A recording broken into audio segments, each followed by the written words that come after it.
I had the great honor recently to testify before the Senate Rules Committee on election reform.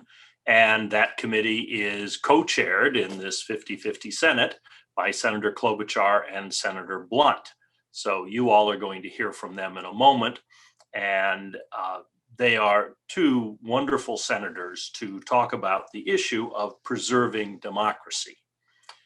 Much of what they're going to focus on is the attacks of January 6th, the assault on the Capitol, the attempt to stop the Electoral College vote counting and prevent the peaceful transfer of power from one elected president to the next, and how Congress reacted to that, which I think was stoutly and bravely and correctly, as they will describe the decision to come back into session that night, even in chambers littered with the debris of the assault, and finish the vote count in the Electoral College, and then proceed. Both of them were on the committee of Congress that organized the inaugural. And they'll tell you about that. So that's going to be a good conversation, because their topic is a broad one. It is not just how did our democracy survive the unimaginable events of January 6th and continue with the process of selecting, recognizing the president and through the inauguration, but it's the bigger picture of how do we today preserve our democracy. We all know this is a difficult moment for American democracy because of the polarization between the parties and the polarization on the issue of elections, where one side, according to every poll we've seen, a significant number are convinced that there was something wrong with the last election, despite the very in-depth audits done in a number of key states and the reviews of ballots and the reviews of voting machines. There are still a number of Americans who believe what I would call the lie, that there was significant fraud in the last election.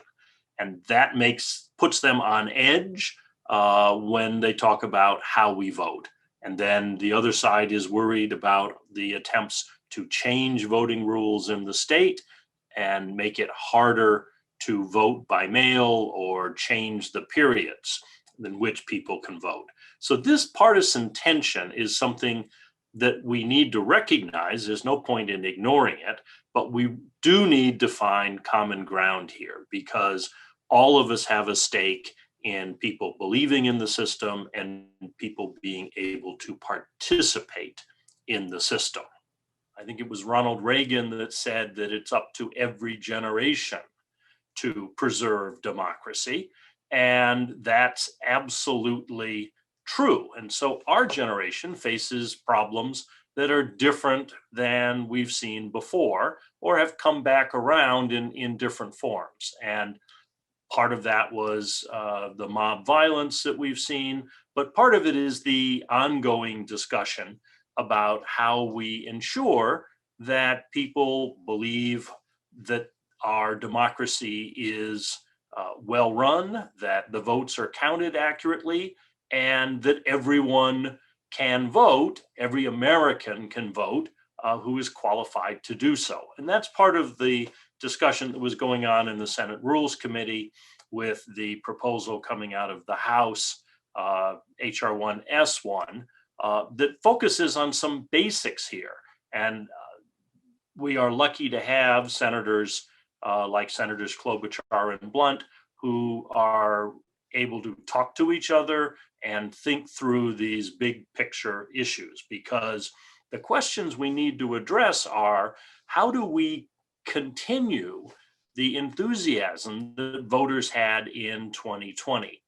And how do we ensure that people, many of whom were able to vote for the first time because of mail-in voting or more convenient hours or some of the innovations that we saw, two types of car voting, the drive-by voting where people could stay in their car and come up to the curb and hand their ballot over and sign in, and the mobile voting where vans went around to voters. Those are the sorts of innovations that will work some places and not in others, but end up enabling more Americans to participate in the process. And I think something we all realize inherently is that if somebody participates, they engage in the act of voting, that they believe they have more of a stake in our democracy, in our government.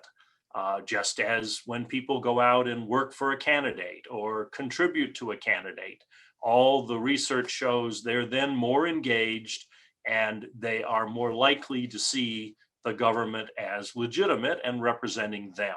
So those are the big pictures that we need to think about as we talk about preserving democracy, not just getting through the turmoil of January, but how do we deal with redistricting reform to make certain that districts aren't gerrymandered, but rather that, as the slogan goes, voters choose their elected officials, the elected officials shouldn't choose their voters.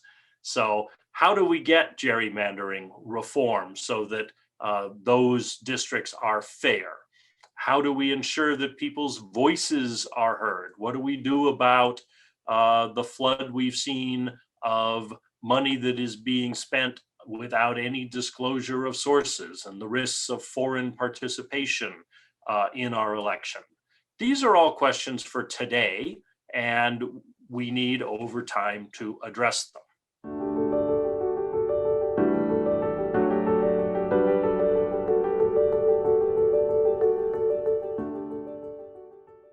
Good morning, and thanks to everyone for tuning in. My name is Ali Rogin. I am a foreign policy producer with the PBS NewsHour.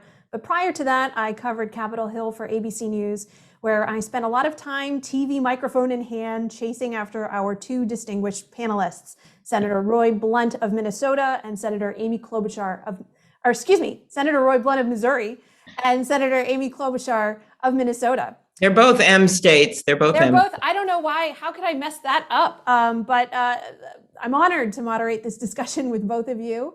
And I'm grateful to President Crow, Mrs. McCain, and the McCain Institute for putting on this entire event. Congratulations on another stellar lineup. This year's theme in general is defending democracy. And we've already heard many robust, important conversations about how the US can defend democracy from external threats and also how to promote democracy abroad. But of course, the threats to our democracy from within are an equally critical issue, and no event was a more potent reminder of that than the January 6th Capitol Hill insurrection. So we're going to talk about what that attack meant symbolically and substantively, and what we can learn going forward. So let me start with a general question about, you were both there on Capitol Hill on that day. So what did it teach you about what preserving democracy really means? Whoever wants to begin. Well, I want to first of all thank Roy for participating in this. We're good friends. We chair the Rules Committee together. And I also wanted to thank President Crow and my good friend Cindy McCain for their incredible leadership of this forum. As you know, Ali, this is something that's been going on for a while. I've had the honor to speak, I think, on human trafficking in Russia when we were in person. And I also had the memorable experience of when I spoke, Roy will appreciate this, in Sedona, Arizona, in the late spring, it started to snow. That is a true story. Again, Roy, the joke is everywhere I go, it starts to snow, including the inauguration. And the last thing I just wanted to say is that I still miss John McCain every single day. He is someone, I remember the last time I visited him at the ranch in Sedona, he pointed to a line in his book where he said, there is nothing more liberating in life than fighting for a cause larger than yourself. And certainly for me, I know for Roy, democracy is a cause larger than yourself. And what we saw that day on January 6th, there'd been, of course, rumblings going into it, but we had no idea that we were going to see what we saw, and which was a major insurrection in the Capitol. I'm not going to go through all the stories of what happened during the day. You've all seen the videos. You've seen the horror of the officers trying to defend the Capitol. You've seen people interviewed like Officer Harry Dunn, who fought against the violent mob for hours, and it was over, broke down in tears, telling his fellow officers he'd been called the N-word multiple times that day. And then he asked his friend, "Is this America?" And of course, this is not the America that we want to see in our own country, but that we want to portray abroad. And so that's why, for me, the amazing part of that day was not just the horror, it was what happened at the end of the day. And that's where Roy comes in. When we, of course, had been ushered out of the Senate chamber, so we couldn't finish our work, which was basically counting the electoral votes, which was our job to make sure that we announced each state and what they were, and then basically got it certified. And so the vice president, then Vice President Pence, was there as part of his job, and he stayed in the Capitol the entire day. He didn't need to do that, actually. He did that. And at the very end of the day, at about 3 a.m, when the Senate had basically left, and after we'd gotten all the speeches done and the everything had been cleared, it was just Roy and me and Vice President Pence walking through the broken glass with a couple young pages that were holding the mahogany box filled with the very last ballots, walking over to the House chamber, where we read in the last votes with the House leaders. And Vice President Pence then announced that Joe Biden and Kamala Harris had in fact won the Electoral College and were the president and vice president. And that, to me, is democracy. As I said later in the inauguration, every 4 years, our country has this moment where we can pick ourselves up, brush off the dust, and do what we always do: go forward as one nation under God, indivisible, with liberty and justice for all. And so, for me, the most memorable part of January 6th was maybe not what everyone else shared. It was how we insisted that we were going to get our job done, that we were going to go back into that chamber, no matter what it looked like, no matter what happened, no matter what time it was, and get our job done. Well, thank you, Amy, for those comments. And Allie, great to be with you. Great to be part of the forum. Certainly, John McCain was a big part of the lives of anybody he associated with, including both of us, but Cindy McCain as well. I'm very hopeful that that discussion of her being in charge of the World Food Program moves forward.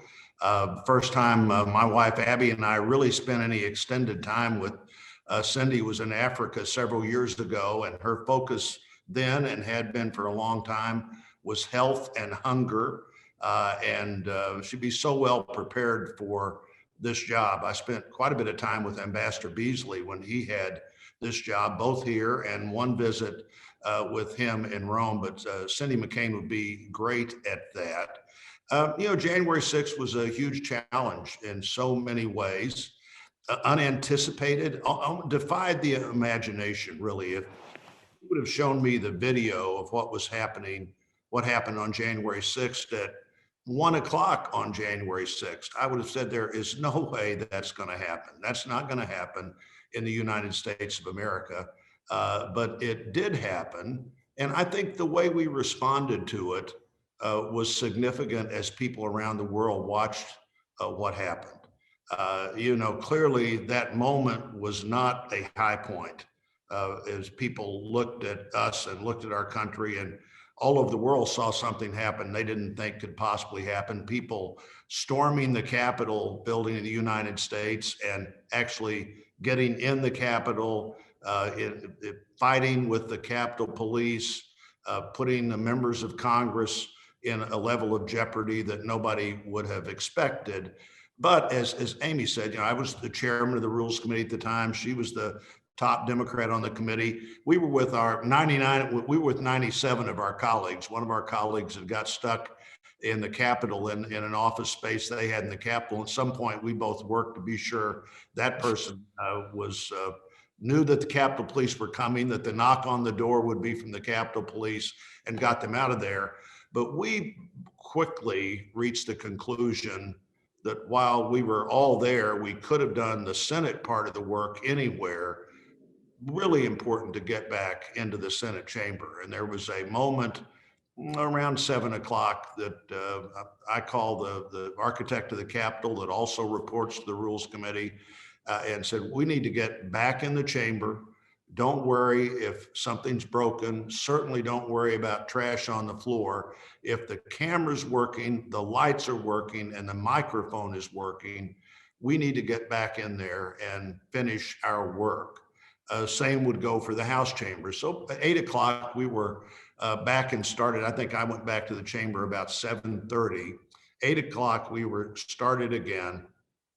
And then maybe even more importantly, from the point of view of the world, 2 weeks later, Senator Klobuchar and I are responsible for the committee effort of the Joint Committee on the Inauguration. And we're both out there with the president-elect who is becoming the president during that ceremony, literally at exactly one of the spots where the most visible conflict and fighting had gone on. But we thought it was important to be there. I know President-elect Biden thought it was important. Some of our colleagues thought, well, you know, it's an uncertain time. We've got COVID and all those things going on anyway. Why don't we just move an even smaller crowd? The crowd had already gone from 200,000 that would have gone through the security system to 1,900. But I've got letters from our colleagues saying we should just go inside. I thought really important, and so did Amy, and so did the president-elect, that we be outside exactly where people would expect to see that event occurring. And once again, send that message around the world of how a strong and vibrant democracy works. And so, you know, while there were the terrible things that happened on January the 6th, I do think the response of our country, of the elected leaders in our country, also was something that the world could look at and say, you know, even the longest standing constitutional government in the world can have a challenge, but it's how you face that challenge that makes a difference. And the transition of power is, of course, one of the great symbols that we send to the world of how a democracy works. That's right. And Roy is almost understating how much. There were a lot of people there, and I didn't know about the letters, but there's a lot of people saying it should just be in a bunker, including my own newspaper actually at home, an editorial, not a bunker, but they said it should be inside. And I remember sitting there on that stage in that beautiful blue sky, and Garth Brooks was singing Amazing Grace. And I just looked up at the sky, thought nothing wrong is happening today. And you had George Bush up there, you had Barack Obama and President Clinton and Dan Quayle. There was a showing, and all the leaders of Congress on both sides were up there. And it was a tribute to Roy's leadership and the work we'd done together. But if we had not done that, if we had just gone inside, as a lot of people were asking us to do, but we trusted the people that were now really geared up in terms of the security to make the right call, and we did it outside, and I think it made all the difference. Not to mention the poet, Amanda Gorman, who is amazing. Absolutely. A star was certainly born with that delivery that day. And both of your recollections of this day provide such a critical reminder that the trappings of our democracy, those assertions of the peaceful transfer of power, are not just ceremonial. There is so much meaning there. And so thank you for sharing that really intimate look at some of the decisions that went into making sure that the inauguration went forward in as normal a way as possible, and how deliberate those efforts were. You both touched on the security posture that existed at the Capitol on January 6th, and also, of course, at the inauguration. Now, we're a few months removed from both of those events.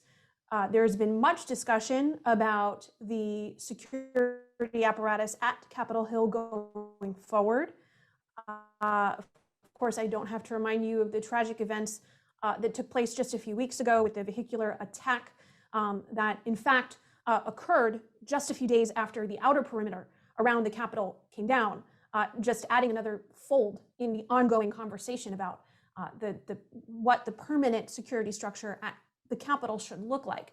So I wonder if both of you could weigh in on those discussions as they are taking place and what you both think about the discussions of reinforcements that remain at the Capitol. I know this week you just started seeing some visitors return to some of the office buildings. So these things are evolving, but of course, we're still in a heightened security posture of awareness.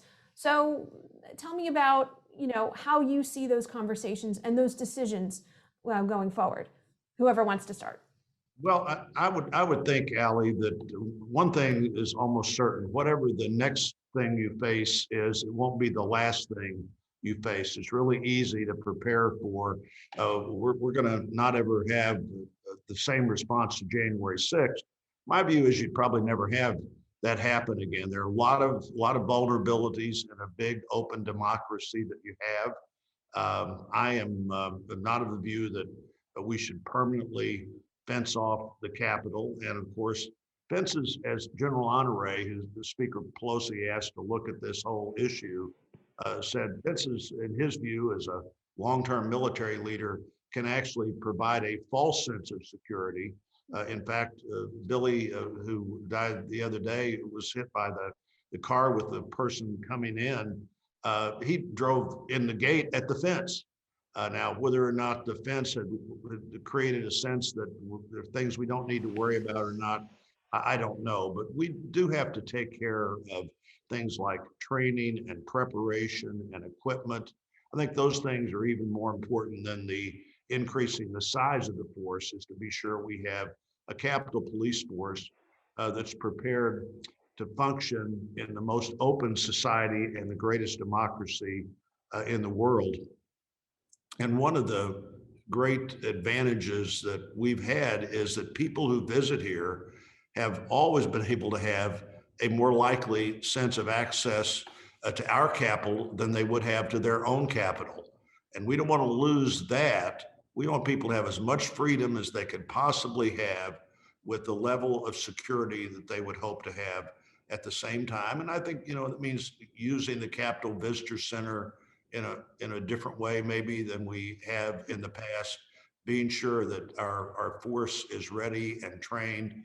One of the things in a recent GAO report was just a series of recommendations, but they almost all related to little things. There's one theory that I've used in my public life, always in the offices that I've had a chance to hold with my team, is, look, if we take care of all the little things, the big things usually take care of themselves. And January 6th was a great example of not taking care of all little things. There have been 3 Capitol chiefs of police in 5 years, that each of those transitions probably lost something in the transition. And I think we've got a list of things to look at, but I don't think those things are all that challenging. We just need to be sure we're prepared and ready and actively recruiting a great force to serve. And we have a great force to serve. We've got to be sure we prepare them in the right way and appreciate them in the right way as well. Well, Roy and I and Rob Portman and Gary Peters, who head up Homeland Security, have joined forces. And as he said, have been looking at all this. And we're going to issue a report shortly. We've had some well-watched hearings on what went wrong. And I thought that was really important to do right away. There may be other analysis of this. There's certainly ongoing major prosecutions coming out of the Justice Department, that's their job, right? And there may be longer term investigations, but our job, I figured, was to figure out what we can do better, big or small, going forward, because this just shouldn't happen again. And some of the recommendations aren't out, but things that have come up through all of our discussions have been the yes, the ongoing search for the new police chief, which is going to be really important after the past police chief stepped down after the insurrection. And we got to make sure someone is picked who's going to have the support of the officers, as Roy noted, and consider the fact that they've had a really difficult situation and be someone with great experience. Secondly, the police review board, we've got how that works. Yeah, it's worked well in some ways, but in one way it didn't work. And that was that they had to the chief has to get permission from them. And one of the most dramatic pieces of testimony I remember from our hearings was that the chief, who was trying during the insurrection, was trying to call the sergeant at arms, both of whom have now been replaced, but the sergeant at arms in the Senate and the House in the middle of the insurrection to try to get permission to bring in the National Guard. Okay, that I won't use the word I want to use because we're on a video at the McCain Institute, but that can't be. And so we're going to have to make some changes to how that works. The intelligence and how that was shared, always something like look at after 9/11, the changes that were made, then a better work with the agencies, better coordination, and how that went down.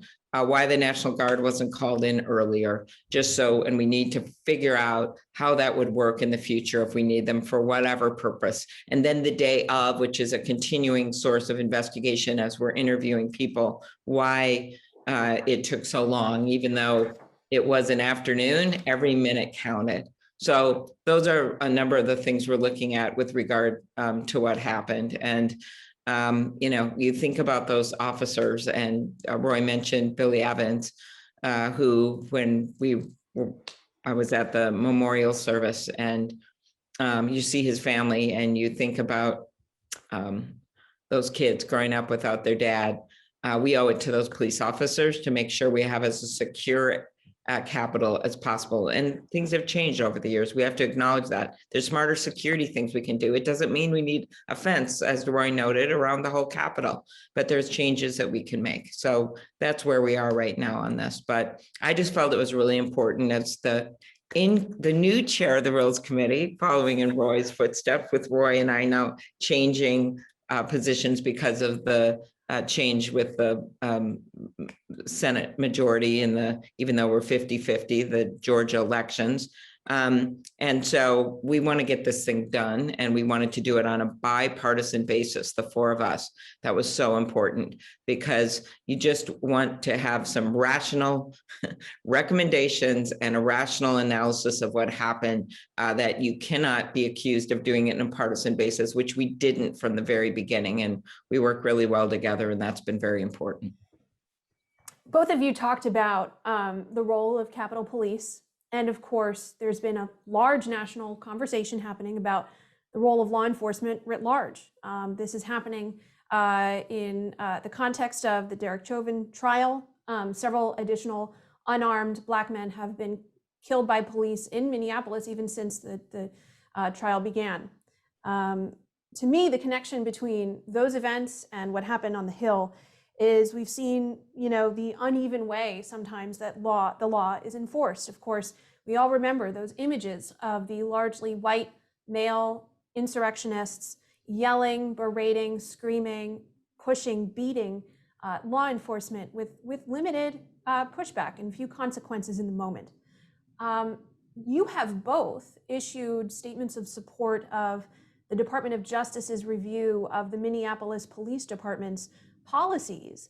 And I think that's very, very interesting. And I want to ask you, did your experience on and around January 6th, does that inform how you view these wider issues of policing going forward? And if so, how? Whoever wants to begin. Well, since it's your state, and I'll start. And of course, the experience that informed me and all of this is what happened to George Floyd. It's happened in my state.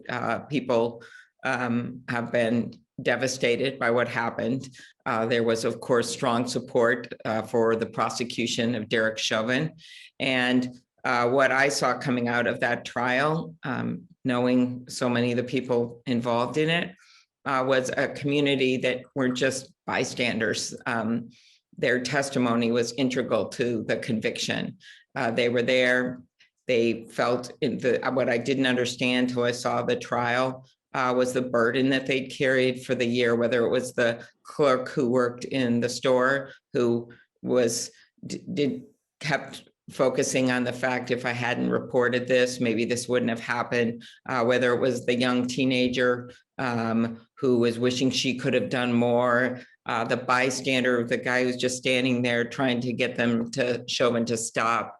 And they kept saying things like, I should have done more, I should have done more. No, it's on us to do more now. It's on leaders. It's on, which is why Merrick Garland and Senator Smith and I had called for this federal investigation of the Minneapolis police way back, nearly a year ago after this happened. And so I think that this is a good thing. The chief and the mayor welcome this.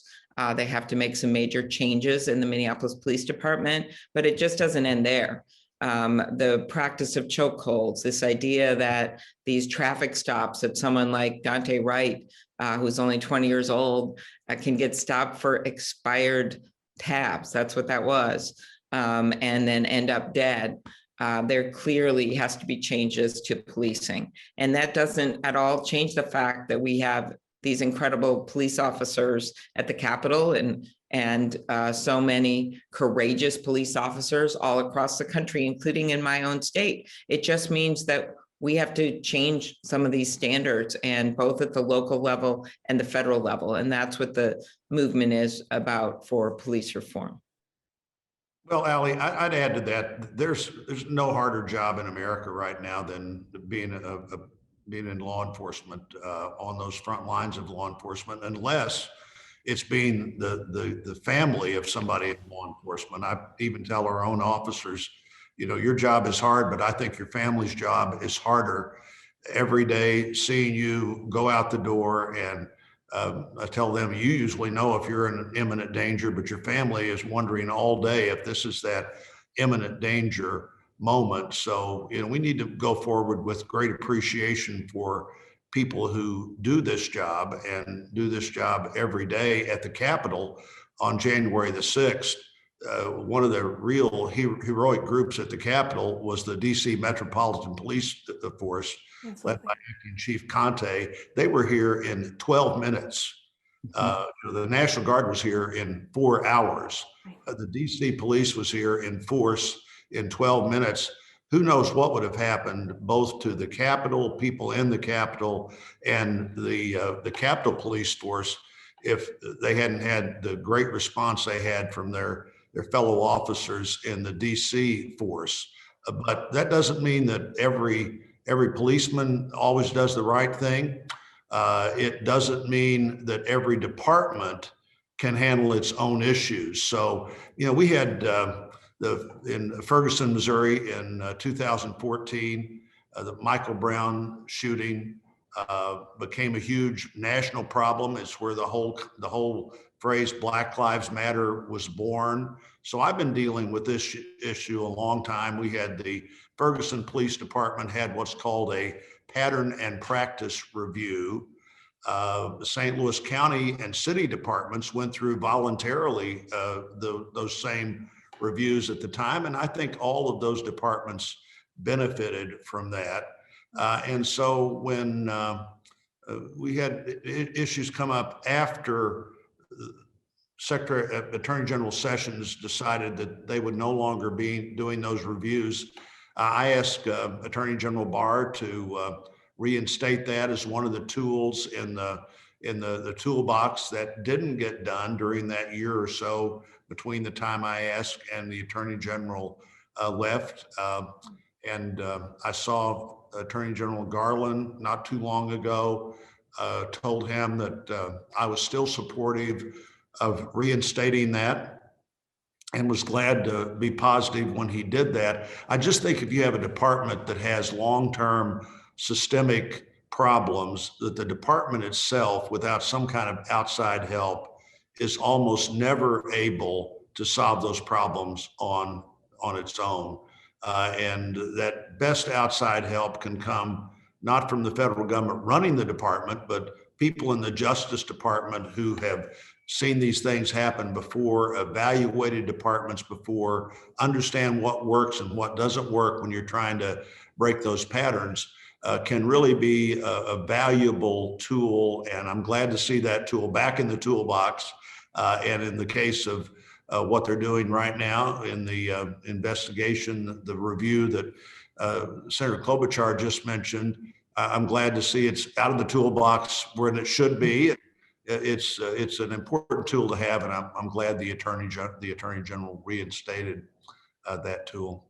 See, I didn't know that about you, Roy, that you'd called for that. So see, I learned something new today. So thank you. Fascinating.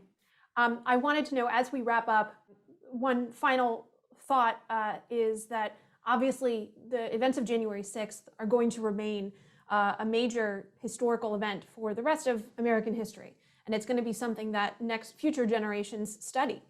And I wonder, in a few words, could you both share what you hope is the lesson that is taught to future generations of Americans as they learn about the events of January 6th? I know that's a tough order in just a few words, but I know that if anybody can do it, it's the two of you.